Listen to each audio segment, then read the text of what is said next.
know, it's just, that's not what men do usually. Usually we like to, you know, everything's fine, I'm the baddest guy out there, never show weakness.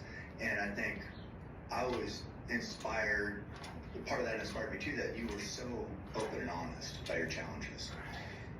Yeah, man, I feel like, first of all, I'm super addiction.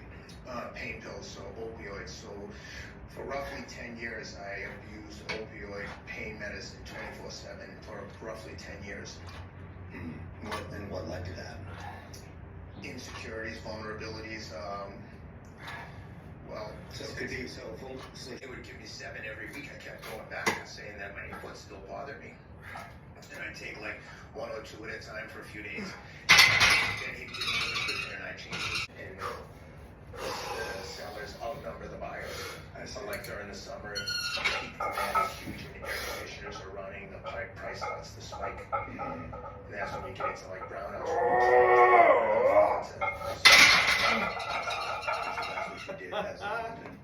Yeah, my processes sucked. And this guy is super organized. He's got a spreadsheet for everything. I'm getting short up, I could get emotional thinking of him. I fucking quit like a dirty dog loser.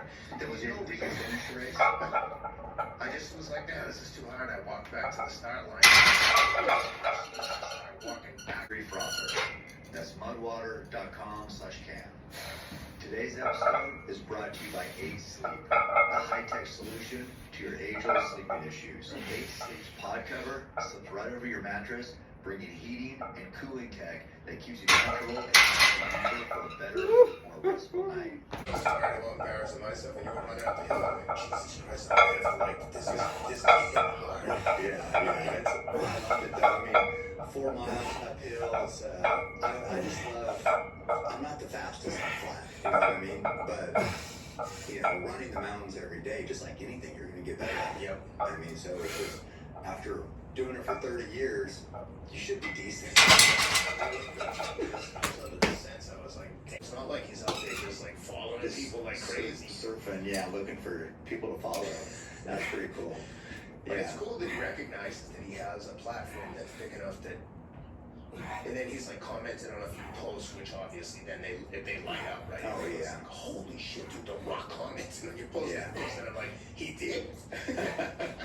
Yeah, that's incredible. Well, I wonder if, I know he's a fight fan. I wonder, you know, you said Fees. If you're the champ, they get a percentage, X% of the fight purse. It's crazy. Yeah. What does Teddy think about, like, the YouTubers boxing, like Jake Paul and Logan Paul fighting Floyd? And Teddy's, like, when it comes to that kind of stuff, he's the most rational person in the world. He's like, listen, if you take it seriously at the end of the day, he's like, we're all in this together. Even with this divisive bullshit going on with the election, like, we're all from the same country. Right. Shit goes down. It's like being in a neighborhood where you're fighting with neighborhood kids, but if kids from another neighborhood come over here, and guys, it's go time. We're all in this together. Let's go. Get your hockey sticks. Get your bats. They're coming. I mean, yeah, that is the mindset. Like, literally touching it. So we get there. Me and my son fly up Saturday morning. He's got a Celtics jersey on it. When we bought the Celtics jersey, I said, buddy, you want Jason Tatum? Who do you want? He's like, I don't really want anyone else's name on it. Can I get my own name on the shirt?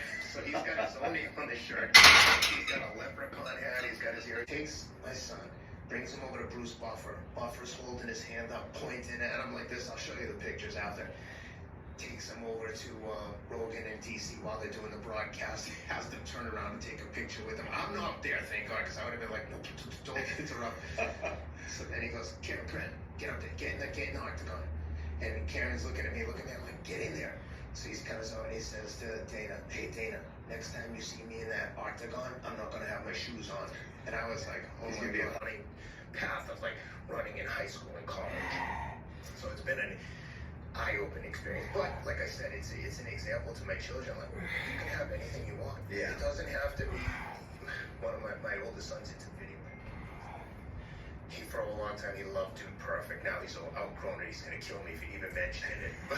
But I'm like, dude, figure out what your thing is. It doesn't have to be trick shots. Right. You're making videos about sneak. He loves sneak. How he's built UFC to what it is. it's unbelievable, and I love that he's not apologetic about everything. He's like, this is what it is. Deal with it. Yeah. Makes no apologies. Lives his truth. Everyone should celebrate that, but like, I feel like there's a faction of society that like doesn't like that kind of masculinity. Right. And it's like, dude, you clearly don't like that because you're threatened by strong men, regardless of their race or orientation. It's just like people are just out there making it happen.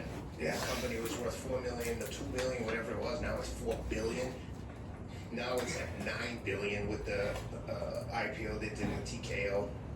Incredible. And now that they've joined forces with the WWE under William Morris Endeavor, where Ari Emanuel's like purchased them both, rolled them into one, and then did an IPO, TKO, of the two sports, the two franchises. And I've never even told him that, so if he's listening, he can. Sorry if I seem crazy. But I think the first step to like addressing and dealing with your issues is acknowledging them, and you know, if I made anyone uncomfortable in my whacked out stupor, my apologies. Yeah. But he may not even know. He may just be like, what a fucking weird guy. I don't know. I mean, yeah, I guess we'll find out if you listen. I've seen him a few times since. He's always super friendly to me. He's like, oh, dude, he couldn't be nicer. Yeah. I saw him when I was with my son. I saw him at the once in Vegas. I went to his show with Dave Chappelle with my friend Ben Anderson, who was a war correspondent at Vice, and he's buddies with Chappelle. So we were in the green room and went backstage and saw Joe out there and just exchanged pleasantries. But yeah, I'm sure. You know, hey, not everybody's perfect. You know what I mean? Or nobody's perfect. So we've all had our ups and downs. I'm sure he just writes it off. But maybe probably didn't even notice. I probably did, but I know the lines, the odds are typically like, I mean, if you have someone who's a 3-1 favorite on the main card, that's extreme. Yeah. In boxing, it's very rare that the guy's not like 5 to 10 to 1 favorite in most of the main events. 90%. Once in a blue moon, you'll get like Fury and Usyk, where you're like, oh shit, this is the one. Or Bivol better Biev. And you're like, okay, this is what the fans want. But both guys know they're undefeated. Like, they've got to be paid a lot. That's why having the Saudi Turkey Al Sheikh come in and have a blank checkbook, he can put on all these fights. So he looks like the hero, but a promoter has to make money. They have to guarantee the fighters a purse, and they have to go and recoup it. That's why Dana describes it perfectly. It's like every boxing show is promoted like a going out of business sale. Everything is, what's the shittiest that what's the worst we can get away with without looking completely crazy. Right. And then you go to the UFC and you're like, there's fucking spaceships in there and light shows that like haven't even been made available to any other venue. It's madness. It's so, the thing flows. It's like, I don't know, it sounds like I'm just blowing smoke up Dana's ass, but when someone's doing something great, it's like, it's amazing.